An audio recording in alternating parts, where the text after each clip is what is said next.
Hello everyone, welcome back.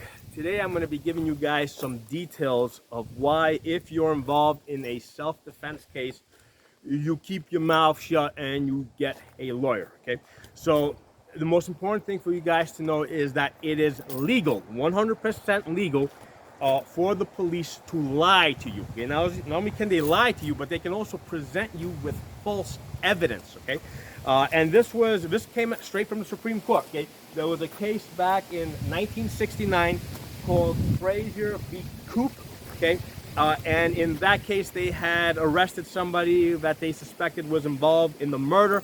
And what they told this person, the person was Frazier, what they told him is that his cousin had confessed to the murder and to this person, Frazier, being involved in that murder as an accomplice. Okay, so that's the extent that they can lie to you. Okay, basically they can tell you up is down, down is up. There's no information that you can receive from the police that you can rely on, that you can trust. Okay, there's no such thing as just a little bit of lying.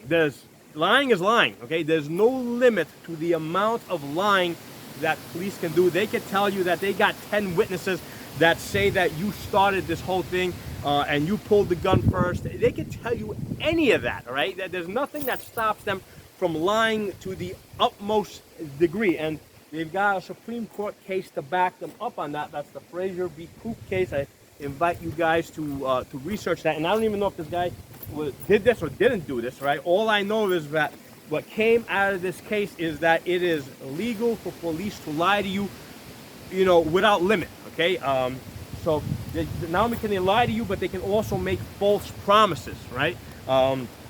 The most common thing that you will hear from police when they're interrogating you is that they're there to help you. They're trying to help you.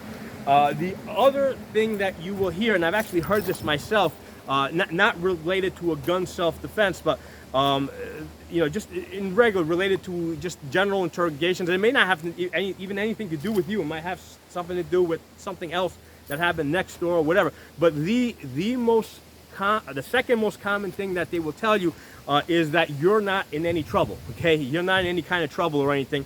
So you can feel comfortable talking to them. Okay, well, you're not in any trouble until you say the wrong thing. Okay, so that's the caveat to that. So two most common things that you're going to hear from police is that they're there to help you and that you're not in any kind of trouble.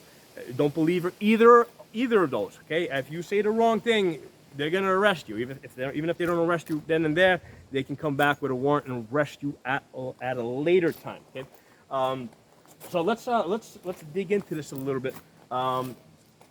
When it comes to police interrogations, right? The first thing they're going to do is they're going to try to make you comfortable. Okay, but there's certain techniques that they use that have been established that work really well.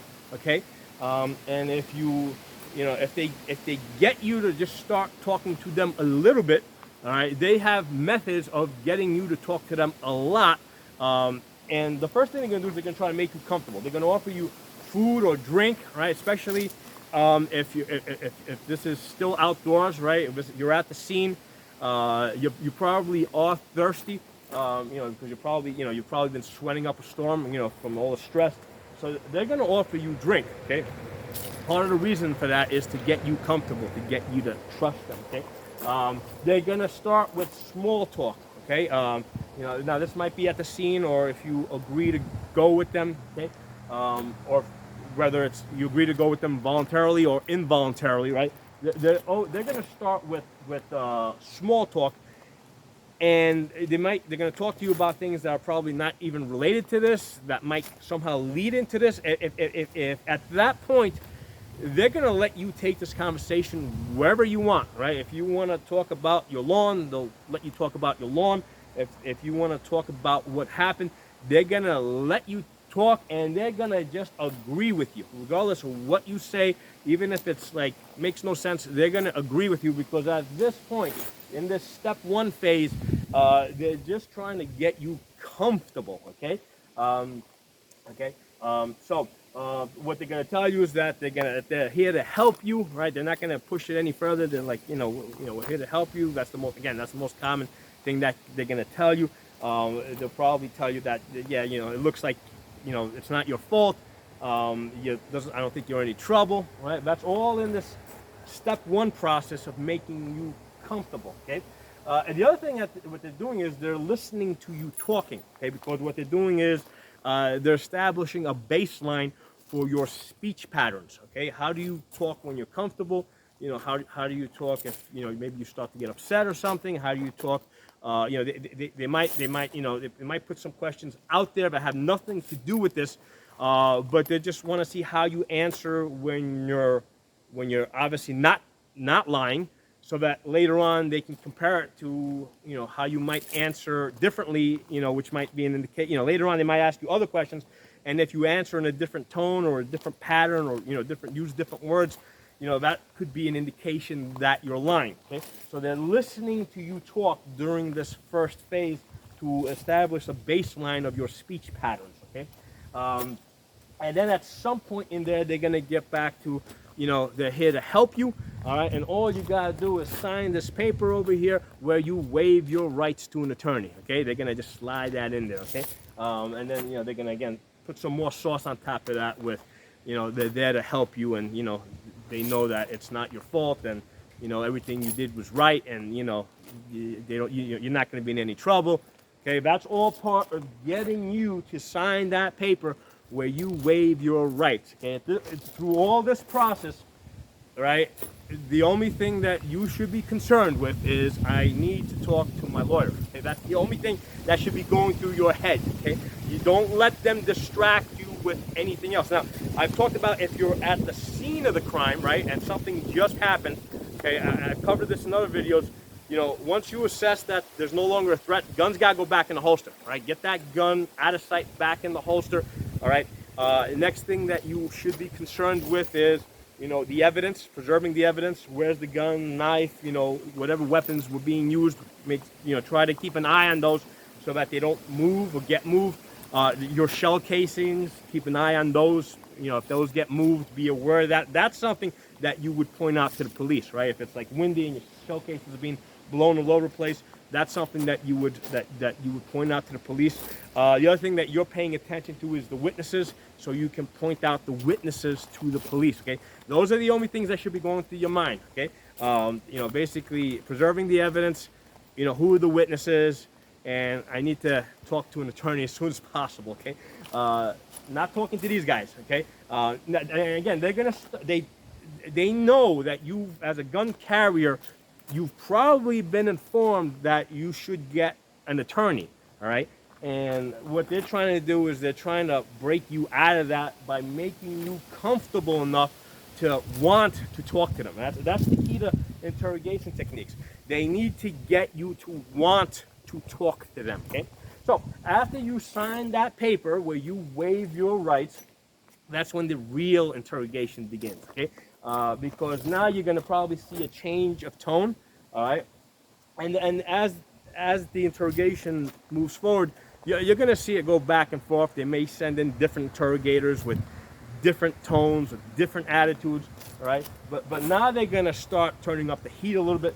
They're going to start challenging you and pressing you, so that when you say one thing, they'll cut you off and say, no, that's not correct. We've got witnesses that say otherwise. Okay, this is where they're going to start challenging you and coming at you from a lot of different directions at once. And part of that is to just keep you off balance, okay? That's not what they're going to do up here. They're not going to do that in the make you comfortable phase. They're going to do this during the interrogation phase, okay? The real interrogation. After you sign that paper, you're going to see a total attitude change, okay? So at this point, they're going to start pressing you. They're going to start presenting you with the possibility of witnesses and evidence to the contrary of whatever you are saying, okay? They're going to try and first of all, they're gonna tell you that they know the truth. Right? That's another. At this phase, all right. That's the other most common thing that you're gonna get at an interrogation. Because up here, it's we want to help you, you didn't do anything wrong. Okay. Down here, it's we know what really happened. Okay. Just confess. Okay. Because we know what really happened. That's where you are down here in the real interrogation phase, right? That's where they're going to tell you that they have all the evidence, they know what happened, they know what you did, and you better just confess, okay? Okay. Now if you're not giving them the answers that they want to hear, okay, what they're gonna do, time is on their side, okay? There's no time limit to this, all right? They've got you, all right? You've already waived your rights. They've got you. You're in their interrogation cell. They're gonna try and tire you out and drain you out. And the psychology here is that if you get tired enough, drained enough, stressed enough, the psychology is that you're just gonna want to give them whatever they want, so you can be left alone. Okay, that's where your brain is gonna kind of default to, and it happens on a subconscious level because you know that you're in a jail, right? Or you're in a police station. At this point, you know they're not gonna leave you alone. But the thing is, you're not at that point. Your brain is not even gonna be. It's gonna default to, I want to be left alone, like right now. Not thinking, okay, what's gonna happen a week from now or a month from now, or how many years you're gonna spend in prison down the road. Right? You're thinking that you want to be left alone right now, and you're thinking that the fastest way to get out of that room is to tell them whatever they want to hear. Okay. By the way, the founding fathers knew these interrogation techniques, right? When they gave us that Fifth Amendment that said that right against self-incrimination, they were very well aware of these interrogation techniques. Okay, this is not something that has been recently been invented. Okay, this goes back many centuries. Okay.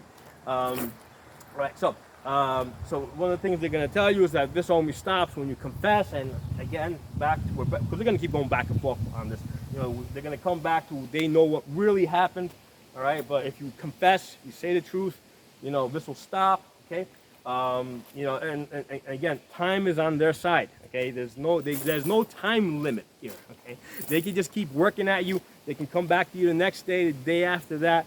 All right, they want to, the only thing that's going to stop this is when your attorney finally shows up, right? Now, if you do make the mistake of waiving your rights, well, you can take that back at any point. Okay, so if you do make that mistake, you can say, hey, I no longer want to talk to you, Fifth Amendment, get me a lawyer. Okay, so if you do make that mistake of waiving your rights, pull that right back. Okay, you're not stuck with that. Okay. So that's another important thing to be aware of. So we're going to go back to the important thing here, right? What I opened up with. In 1969, the Supreme Court said that it is legal for police to lie to you, and there is no limit on the amount of lying that they can do, okay? They can give you false promises. They can tell you, hey, tell us, confess and you're going to walk right out of here, or they're going to promise you leniency, or you're just going to get probation, no jail time. They can promise you the moon, man. There's no limit on that, okay? False evidence. They can tell you anything. They can say they got you on video cameras. They could say they got 20 witnesses. They could say they got your mother that saw you do it, and they got her, they got her confession on this. Whatever. There's no limit to the amount of lying that they can do. Now, this isn't just limited to a self-defense case. This is anything and everything, right? Even if a recent thing I just saw, I believe it was like the ATF and some state troopers showed up to a guy's house. I saw a video of this where they were telling the guy that, hey, they just want, they had a list that he had just bought a bunch of guns, and they just wanted to verify if he still had the guns or if they had been subsequently sold. Basically, they're just investigating to see if this was a straw purchase or not. Okay, and again, the word that they threw out there was, and I heard this on the video, was, you're not in any kind of trouble. Just show us the guns, and we're out of here. If you cooperate with us, we won't have to come back.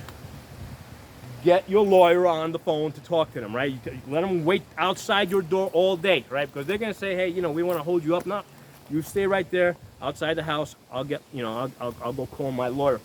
The prepaid legal service that I use, and there's others out there, so it's not like I'm a salesman for these guys or anything. It's just the one that I happen to use, and I have a good experience with these guys. It's US Law Shield. And the reason why I keep bringing these guys up is because I got a promo code for you guys. Okay, so this promo code here, the promo code is Pocono Shooting. You go to their website, It's the website is uslawshield.com. Promo code is Pocono Shooting. When you put that in there, you get some discount, and I don't know what it is offhand. This is pretty cheap. I think it's something like $30 or $40 up front, and then you pay. It says here you pay something like $11 per month. If you add your wife or something, it might go up to $15. I don't know, but basically it's gonna end up costing you somewhere between. I think on the low end it'll come out to $150. On the high end, it comes out to maybe $200, and you got yourself a prepaid lawyer.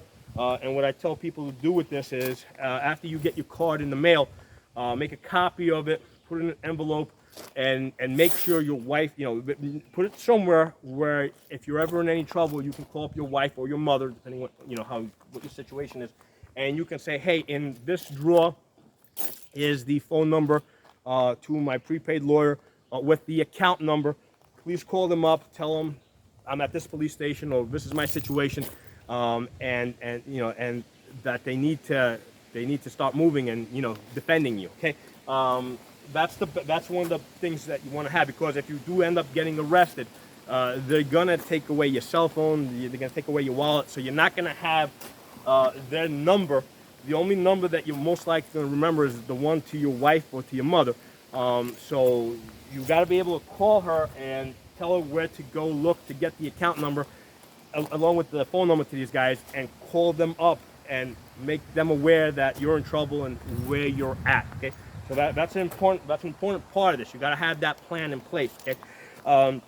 So again, if this video is primarily intended for those anti-gun states that the Supreme Court just forced from may issue to shall issue, right? So if you're in New York, New Jersey, Maryland, California, Illinois, Hawaii, okay? At this point, once you put in your application, they have to give it to you. They might try to roadblock it, but eventually they're gonna have to give it to you, right? And here's the thing, if you do, whether it's just a traffic stop or something, or whether you actually use the gun in a self-defense type of situation, these states, and not just those states, but even my own state, even here in Pennsylvania, the governor's a Democrat. At the moment, the attorney general is a Democrat. So same thing here. If I ever get into into a self-defense type of situation, the state which is run by Democrats sees me as an enemy. Okay, so you gotta have that prepaid lawyer ready. This has to be part of your plan. And whether it's a traffic stop. Now remember, during a traffic stop, at least in my state, you don't have a duty to inform. Do you have a duty to inform in your state? I don't know. You got to call these guys up. Okay, I don't know. You got to call up US Law Shield. And what I do is I'll usually send them an email, and what they'll do is they'll reply to me by email. So now I have it in writing. Okay, so you got to ask these guys if you have a duty to inform in your state. And as the laws change, these guys are going to keep you up to date with that, because for the next 2 years, the gun carrying laws in especially those 6 anti-gun states is going to change back and forth very radically. They're going to pass a whole bunch of BS laws. The courts are going to strike them down. They're going to come back with new laws.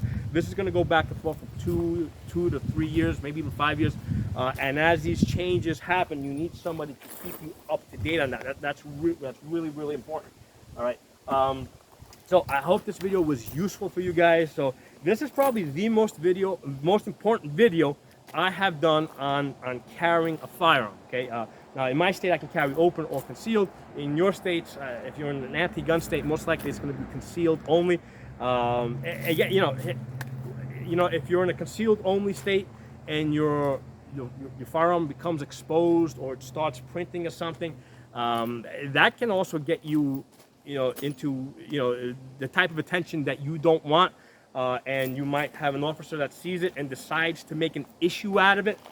Again, that they are targeting you. You are a political enemy of that state. That's why you got to have a lawyer ready on hand to deal with that for you. Okay, so hope you guys enjoyed the video. Do me a favor, just spread it around so that everybody can get this information.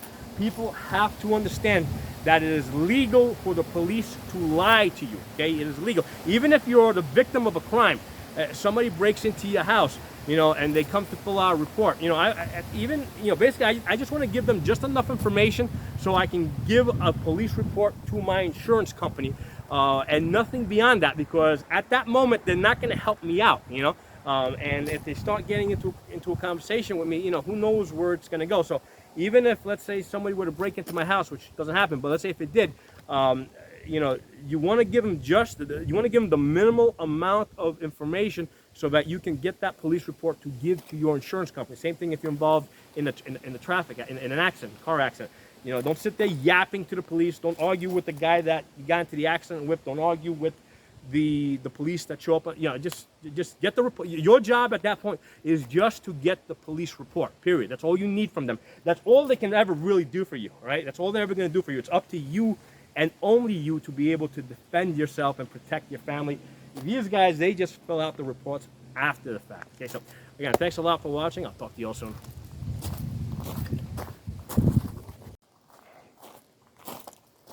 Hello everyone, one other really important point I forgot to make with regards to lies, okay? If this goes to court, only your lies will be presented in court. All the lies that the police told you, all the false information that they presented to you, none of that's going to be admissible in court, okay? So the only set of lies that are going to be used in court are the ones that you said, okay? Now, regardless of whether those lies are intentional or unintentional, it's still going to be put out there by the prosecutor. And what will typically happen then is if you make the mistake of making a statement at the point of that the incident happened, right? If you make a statement, you're gonna forget things. You're gonna put things out of order. So you're gonna make one statement at that time, and a couple of days later, they're gonna ask to meet with you again, and you're gonna make another statement, and then a couple of days later you're either gonna start remembering things, or you might forget some things, or you might put things in a different order, and now you have two statements. All right, you have the statement that you made at the scene, you got a statement that you made a couple of days later, and the question that's going to be brought up is that these two statements don't match. Were you lying the first time, or are you lying the second time? Okay. So that's really important. Any lies you say, whether they're intentional, unintentional, they're going to be used against you, right? All the lies that the police make, all the false evidence that they present, that cannot be used to defend you, and you can't sue them or anything like that, because the Supreme Court already said that it's legal for them to do that. So be very well aware of that, right? That's why you don't make statements, because, you know, you make a simple mistake, it's a lie, man. Talk to you all soon.